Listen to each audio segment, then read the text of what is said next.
काँग्रेसनं एकही शब्द न बोलता, कुठल्याही प्रकारची ॲक्टिव्हिटी न करता उद्धव ठाकरे यांचा हिंदुत्वाचा, पुरोगामित्वाचा आणि सध्याच्या शिवसेनेचा बुरका हा फाडलेला आहे. त्यानं उघडं पाडले हो काँग्रेसनं. आता नेहमी आपण काँग्रेसच्या विरोधामध्ये व्हिडिओ करतो. त्यांची विचारसरणी आवडत नाही आपल्याला आणि ते आपल्या विचारसरणीच्या ऑपोजिटला आहे. आम्ही त्यामुळं त्यांच्या विरोधामध्ये नेहमी बोलत असतो, बोलत असणारच आहे. पण काही गोष्टी असतात, काही राजकारण असतं. ते राजकारण कधी-कधी सांगावं लागतं. मग या राजकारणामध्ये सगळ्यात महत्त्वाची गोष्ट याच काँग्रेसनं उद्धव ठाकरेंना उघडं पाडलंय मित्रांनो. मित्रांनो, रामकृष्ण हरी. मी आपला मित्र राजकुमार जगताप. तुम्ही बघत आहात आपलं आवडतं चॅनल. तुमचं स्वागत आहे एका नवीन व्हिडिओमध्ये. सर्वांना एक विनंती आहे, खाली कमेंट भारत माता की जय करायला विसरू नका, वंदे मातरम करायला विसरू नका. व्हिडिओ शेवटपर्यंत पाहत चला आणि व्हिडिओ शेअर करत चला. बघा, झालं असं की मुंबई महानगरपालिकेच्या निवडणुकीच्या माध्यमातून यापूर्वी ठाकरे ब्रँडचा बँड कसा वाजवला गेलाय. ज्यावेळेस मुंबई पतसंस्थेची जी निवडणूक होती बेस्टच्या, त्यावेळेस ब्रँड होता. त्या ब्रँडच्या मधला र काढला आणि बँड हा वाजवला गेला.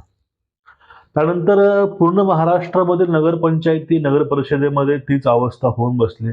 मग आता आपली ताकद किती आहे, ही ताकद सध्या साहेबांना कळाली. आणि त्यानंतर जी काही धावाधाव, पळापळ, रडारड चालू झाली, त्यामध्ये युती झाली आणि युती ही काँग्रेस सोबत होणार होती. ते राष्ट्रीय काँग्रेस आहे, काँग्रेस आहे. पण झालं असं, काँग्रेसची विचारधारा ही नेहमी हिंदूंच्या विरोधामध्ये आहे. ते पूर्वीपासूनच, आता पण तेच आहे. त्यांनी आपली जी विचारधारा सोडली नाही. लांगुल चालन कुणाचं करायचंय सोडलं नाही. म्हणजे RSS हे एक राष्ट्रप्रेमी संघटना आहे. त्यांना यांच्यापासून प्रॉब्लेम होतो, पण आतंकवादी संघटन पासून, रोहिंग्यापासून यांना प्रॉब्लेम काही होत नाही. ही अशी काँग्रेस पार्टी आहे. हे काँग्रेस पार्टीनं जी आपली जी एक पद्धत आहे किंवा आपली जी एक शिस्त आहे पक्षाची, ती आतापर्यंत पाळलेली आहे. मग काँग्रेसच्या मांडीला लावून ज्यावेळेस उद्धव ठाकरे तिकडे काँग्रेसच्या सोबत गेले, त्यावेळेस काही मधल्या काळामध्ये काँग्रेसच्या विचारसरणीसारखे हे वागू लागले होते. वागत होते, ही वागत आहेतही. पण झालं असं की ठाकरेंना आता हिंदूंचेही मतं पाहिजेत, मराठी माणसांचेही मतं पाहिजेत आणि सोबत मुस्लिमांचेही मतं पाहिजेत. आता मुस्लिम पक्षांचं मतांचं एक साधं गणित आहे. गणित म्हणजे भाजपला जो कोणी विरोध करेल त्यांचं मत हे त्यांना 100% असतं. जो हिंदुत्वाला शिव्या देईल त्यांचं त्यांना मत 100% असतं. अगदी हेच साहेबांनी केलं. हिंदुत्वाला नेहमी प्रश्नचिन्ह उभं करणे, त्याच्या विरोधामध्ये बोलणे, त्यानंतर वक्फ बोर्डाच्या विरोधामध्ये सही करणे, त्यानंतर जे काही तामिळनाडूमध्ये जी घटना घडली होती पाठीमागं, एका न्यायाधीशानं एका पर्वताच्या चोटीवर म्हणजे शिखरावर जी काही तिथं दीप लावायचा निर्णय दिला होता, त्यांच्या विरोधामध्ये महाभियोगावरती सह्या यांच्याच खासदाराने केल्या. म्हणजे यांची भूमिका ही हिंदू विरोधामध्ये आणि खास करून जे ठाकरे साहेब आहेत यांचं जे काही आहे तो प्रत्येक आघात हा भाजपवरती असतो. त्यांना वाटते की आता आपल्या सोबत हे मतदार येतील, पण असं होणार नाही. ज्यावेळेस उद्धव ठाकरे साहेबांनी राज ठाकरे साहेबांसोबत युती केली, त्यावेळेस काँग्रेसनं पाठ फिरवली. महाराष्ट्रामध्ये भाजपला जो कोणता पक्ष टक्कर देणार आहे तो शिवसेना नाही, राष्ट्रवादी नाही. भाजपला फक्त टक्कर हा काँग्रेसच देऊ शकतो. काँग्रेसशिवाय कुठलाही पक्ष महाराष्ट्रामध्ये नाही, देशामध्ये नाही, तो भाजपला टक्कर देऊ शकेल.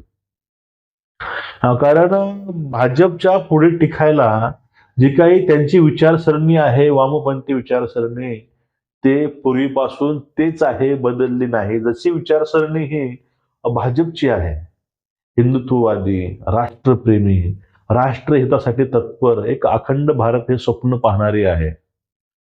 तशी ही भाजपची विचारसरणी ही कट्टर पूर्वीपासूनच आहे तशीच आजही आहे. त्यामध्ये तीळ मात्रही बदल नाही. ते मतासाठी किंवा खुर्चीसाठी त्यांनी कधीच ती विचारधारा सोडली नाही. त्यांनी विचारधारेच्या विरोधात जे लोक आहेत ते सुद्धा सोबत आणलेत, अजित पवारांसारखे.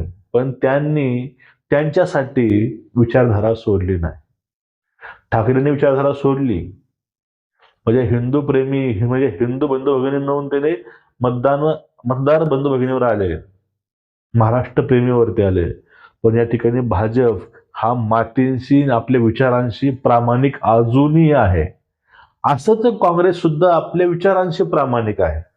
भले ते हिंदूच्या विरोधामध्ये असू द्या, त्यांचे बयान हे काँग्रेसचे बयान राष्ट्राच्या विरोधामध्ये असू द्या, त्यांचे बयान भलेही पाकिस्तानमध्ये चालू द्या, पण काँग्रेसची जी विचारधारा तीच आहे. मुस्लिमांना माहित आहे की आपला जो पक्ष आहे, आपण ज्याला सपोर्ट करतो काँग्रेस, तो काँग्रेस हा त्याच विचारसरणीचा आजू सुद्धा आहे. तो विश्वास त्या लोकांना त्यांच्यावरती आहे. पण तो विश्वास हा उद्धव ठाकरेवरती नाही. उद्धव ठाकरे खुर्चीसाठी कुणासोबतही जाऊ शकतात हे काँग्रेसला माहिती आहे. त्यामुळे भाई जगताप, वर्षा गायकवाड हे जे काही मुंबईचे त्यांचे नेते आहेत त्यांनी ही युती टाळली आहे त्यांच्यासोबतची. हेच कारण आहे. महत्वाचं कारण हेच आहे, काँग्रेस त्यांच्या विचाराशी तडजोड करायला तयार नाही. काँग्रेस हे त्याने दाखवून दिले की उद्धव ठाकरे हे आपले नाहीत, उद्धव ठाकरे हिंदूंचेही नाही.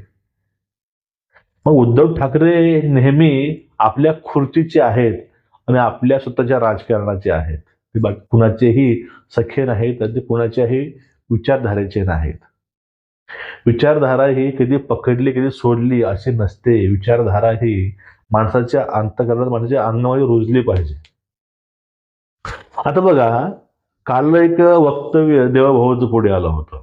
हिंदुत्ववादी म्हणून जन्माला आलो, हिंदुत्ववादीच म्हणून मरेन.